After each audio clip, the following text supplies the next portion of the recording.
तो हेलो दोस्तों, स्वागत है आपका मेरे आज के इस नए व्लॉग में। तो भाई साहब, मेरी बहन वापस जाने वाली थी अपने घर, यानी कि इंदौर। तो वो वापस जाने की तैयारी कर रही थी। तो सुबह सुबह बहुत सारे काम थे क्योंकि उसकी तैयारी करना था। तो मैंने सोचा कि मैं अपना कुछ काम इससे करवा लेती हूँ। तो भाई इसने मुझे यहाँ पे बंदर बना दिया है और मेरी हालत आप देख ही रहे हो। इसने मुझे एक कार्टून बना दिया था और कार्टून बना के मेरा मजाक उड़ाई थी। इसके बाद मैंने सोचा कि फटाफट से मैं इसके लिए खाना बना लेती हूँ, क्योंकि इसके लिए टिफ़िन भी पैक करना था, क्योंकि भूख लग जाती है और खाना के लिए भी बनाना था। तो मैंने सोचा जल्दी जल्दी कर लेती हूँ। तो मेरी बहन इतनी चालू थी, उसने बोला कि मैं ना सब्ज़ी बना देती हूँ, रोटी तू बना लेना, क्योंकि रोटी बनाने में सबसे ज़्यादा सबको आलसी आती है। इसलिए इसने बोला कि रोटी तू बना लेना और सब्ज़ी मैं बना लूँगी। तो मैंने बोला बहन सब्ज़ी भी मैं ही बना लेती, बट मैंने बोला ठीक है, इसको बनाने दो, ये जा रही है तो उसको अपनी मनमानी करने दो। इसके बाद मैं थी तो इसकी तैयारी वैयारी करने लगी। यार ये तैयार वैयार हो गई।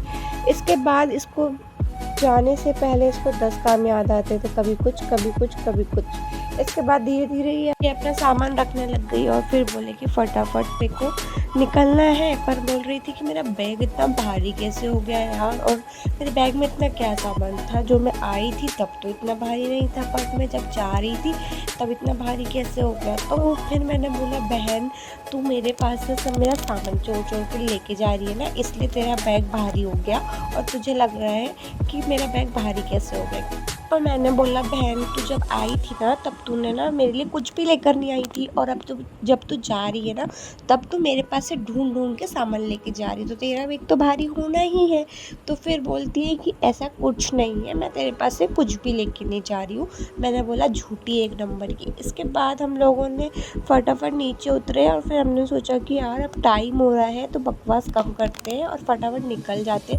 बट धूप भी बहुत तेज़ थी भाई, 4 बजे निकले थे हम लोग, उसके बावजूद भी इतनी धूप थी कि यार समझ नहीं आता कि धूप में निकले या नहीं निकले। बट मजबूरी थी क्योंकि ट्रेन का टाइम ही हो गया था और हम लोगों ने सोचा था कि हम और जल्दी निकलेंगे, बट हम पता नहीं क्यों लेट ही हो गए थे।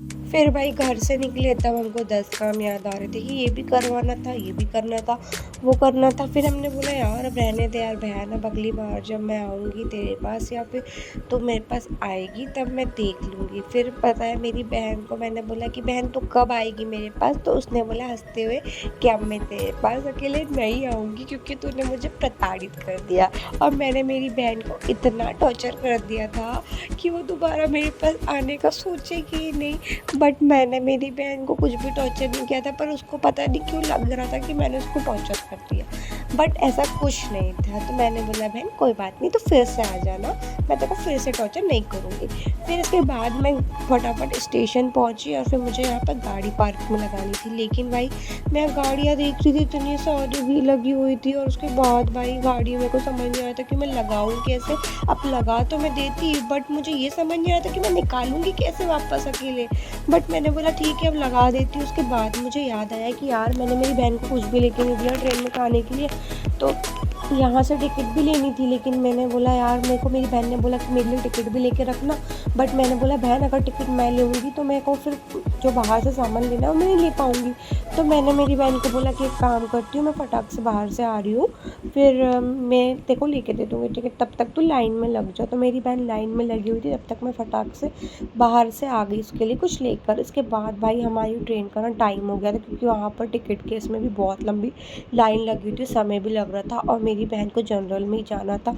तो भाई हमको ना समझ नहीं आ रहा कि गाड़ी इतनी फुल हो गई थी कि जगह ही नहीं थी उसमें। तो मैं ये सोच रही थी कि मेरी बहन को मैं भेजूँ कैसे और कैसे बैठा लूँ, क्योंकि यार उसको जाना था, 4-5 घंटे का सफ़र करना था और वो खड़े खड़े तो जा नहीं सकती थी, उसके पास सामान भी था, और फिर 4-5 घंटे अगर उसको सीट नहीं मिलती तो फिर वो खड़े खड़े ही जाती। और मुझे पता था कि यार ये अगर एक बार ऊपर बैठ जाएगी ना तो ये एडजस्ट कर लेगी, क्योंकि फिर नीचे सीट मिले नहीं मिले कोई भरोसा नहीं।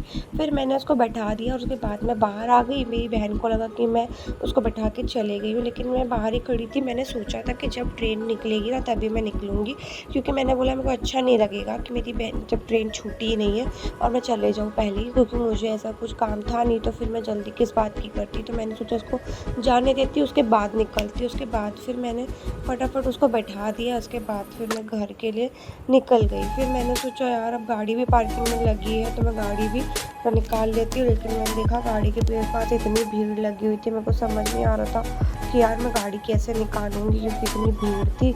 फिर मैंने जैसे तैसे गाड़ी वाड़ी निकाल ली, इसके बाद में फटाफट घर आ गई और फिर घर आई तो घर फैला हुआ पड़ा था, तो मैंने बोला अब देखी जाएगी घर का काम बाद में। इसके पहले मैंने सोचा पहले आई हूँ तो मुँह हाथ धो लेती हूँ, पूजा वूजा करके दिया लगा देती हूँ, तो थोड़ा चाय वाय पी लेती तो फ्रेश लगेगा मुझे, थोड़ा अच्छा लगेगा। तो फिर मैंने सोचा चाय पी के, थोड़ा सा घर भी पूरा फैला पड़ा था, तो मैंने बोला कि अब एक कट चाय वाय पी के ही काम किया जाएगा।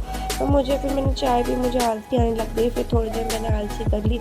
इसके बाद मैंने सोचा अब कि यार अब टाइम हो गया तो मैं खाना वाना खा लेती हूँ, फिर मैं खाना वाना खा के सो गई। तो फिर मेरा व्लॉग यही एंड हो गया। तो दोस्तों अगर आपको मेरा व्लॉग अच्छा लगा हो तो आप मेरी वीडियो को लाइक शेयर सब्सक्राइब ज़रूर करें।